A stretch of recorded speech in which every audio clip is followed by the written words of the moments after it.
Salam, bonsoir à tous. Le Maroc a réalisé une top performance pour son entrée dans la Coupe du Monde 2026. Après avoir fait une épopée en 2022, là le Maroc est prêt pour aller encore plus loin. Le 4-2-3-1 de Wahabi était magique avec Saïbari en faux neuf.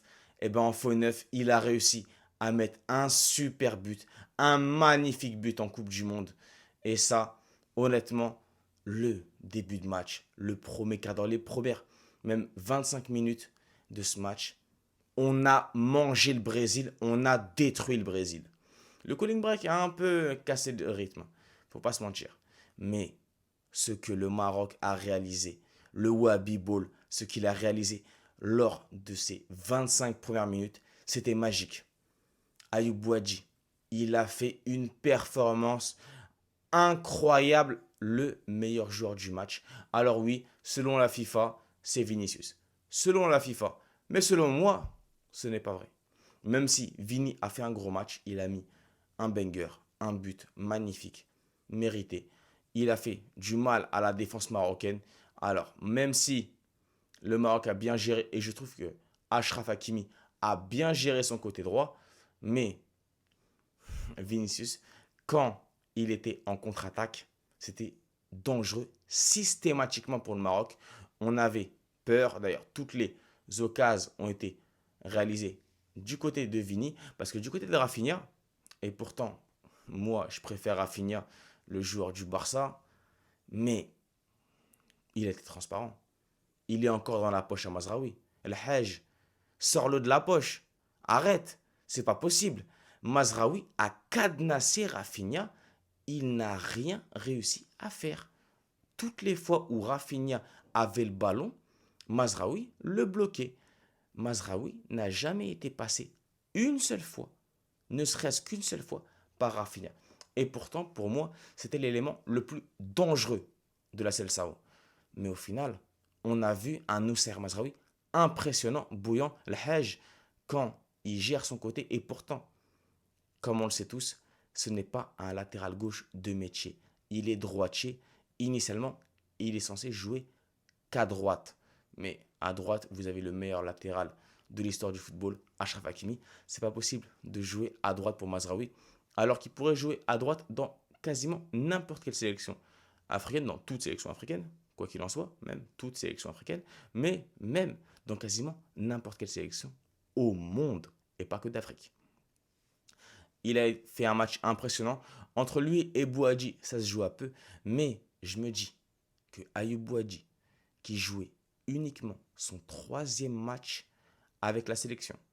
Il a joué 2 matchs amicaux avant la Coupe du Monde contre Madagascar, une sélection assez faible qui fait partie du même pas du top 100 au classement FIFA parce qu'ils sont 104e. Et un match contre la Norvège qui sont 31e au classement FIFA si je ne m'abuse. Et là, c'était pas un match amical, c'était un match de Coupe du Monde face à la nation la plus titrée de l'histoire du football en Coupe du Monde avec 5 titres où il y a des Rafinha, Vini, Bruno Guimaraes, Casemiro. Et pourtant, il n'est pas impressionné.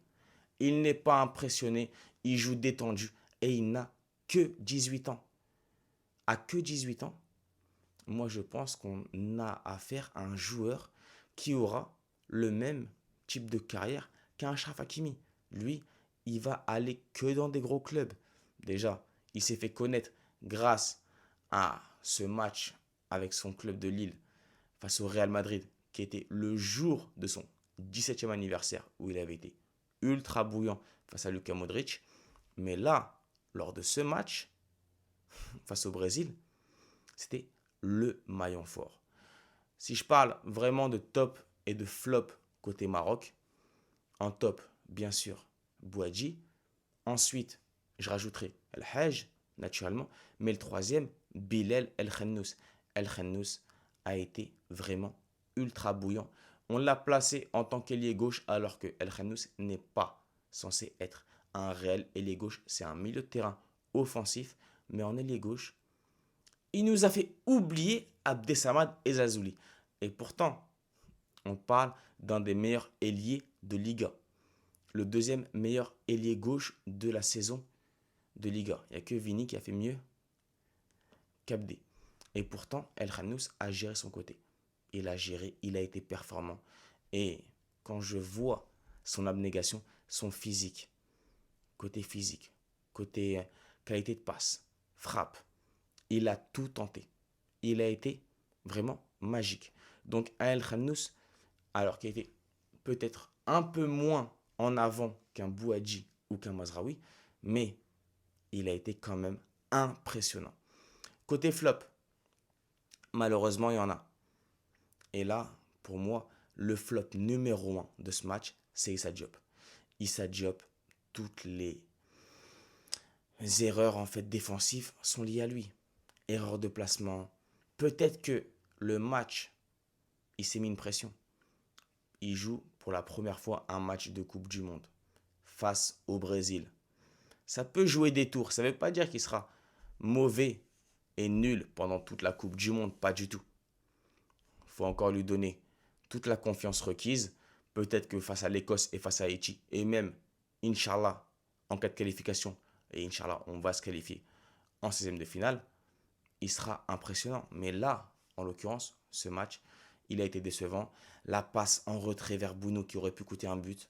Heureusement, Bounou fait le taf. Les erreurs de placement par rapport, quand il était au duel avec Vini. On aurait pu prendre plusieurs buts à cause d'Issa Diop. Un match vraiment à oublier pour lui. Il va falloir se remettre bien. Ok, on fait match nul. Il n'y a pas mort d'homme. C'est pas très grave. Mais par contre, il a fait un mauvais match. Et le deuxième joueur pour moi qui fait aussi un mauvais match, c'est Azzin Ounahi. Ça fait un moment que je le dis même dans mes avant-matchs. Je dis que je préférais qu'on mette El Khanous à la place de Ounahi. Alors aujourd'hui, on a mis les deux, mais encore, Azzin, il y a un problème de régularité. Il y a un problème de régularité. C'est un match masterclass avec lui, et après, on a 3-4 matchs où c'est moyen. Donc, il a été décevant. On l'a vu dans les duels. Il s'est fait bouffer par les Brésiliens. Alors oui, il y a des séquences où ça enchaîne bien avec Bouadji, avec El Khanous. Ça enchaîne bien.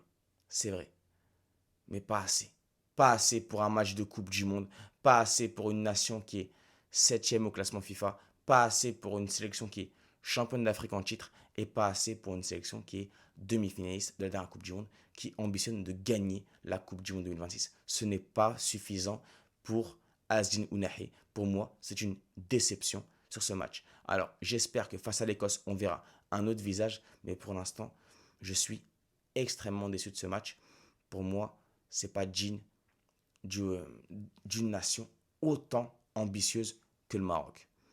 Et le troisième flop, entre guillemets, même si pour moi, c'est pas forcément un flop, mais sa rentrée n'était pas très intéressante, c'est peut-être Samir El Mourabet. Samir El Mourabet, c'est un de mes joueurs préférés. C'est un jeune que je trouve, il est vraiment très intéressant, très impressionnant à Strasbourg.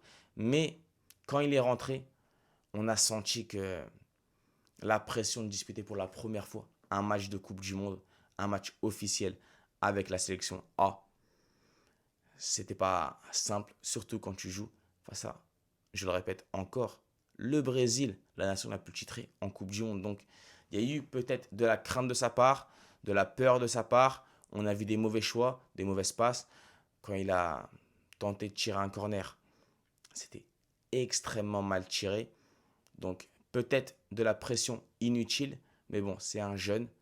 Il a que 20-21 ans.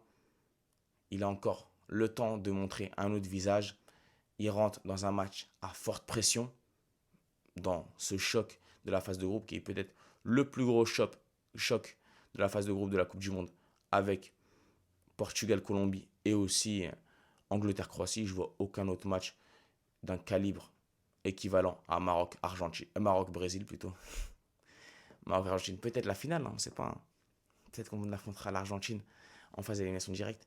Mais en tout cas, hormis cela, je ne vois aucun choc de ce niveau. Et donc peut-être il s'est mis une pression un peu futile. Mais globalement, faire un partout face au Brésil, c'était mon prono. J'avais dit qu'on ferait soit un partout, soit 2-1. Et je trouve que c'est un très bon résultat.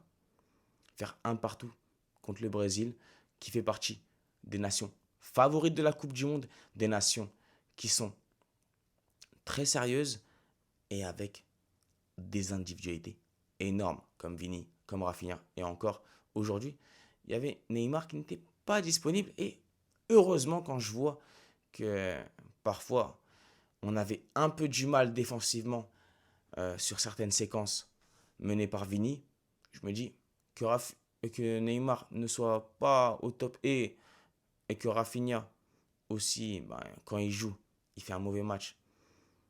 Donc, Neymar absent, Rafinha qui a l'air transparent et dans la poche de Mazraoui, je me dis, bon, heureusement que c'était le cas et ça nous facilite. Maintenant, on fait un point sérieusement contre le Brésil. Prochain match, c'est l'Écosse dans une semaine. Donc, un match où il y aura quand même des individualités sérieuses comme Andy Robertson de Liverpool ou Scott McTominay, l'ancien mancunien qui fait les beaux jours du Napoli, qui a été élu même, pas cette saison, mais l'année précédente, meilleur joueur de Serie A. Donc il y a du niveau, c'est en dessous du Brésil, c'est pas autant fort que peut l'être le Brésil, mais ce n'est pas à sous-estimer. En tout cas, très bon match aujourd'hui, on est satisfait, on a hâte de voir la suite et ce Maroc est ambitieux et ce Maroc a tout pour aller très loin dans la compétition et peut-être même faire mieux qu'en 2022. Donnez votre avis, commentez, débattez et surtout abonnez-vous. Mais le plus important, Djima Maghreb.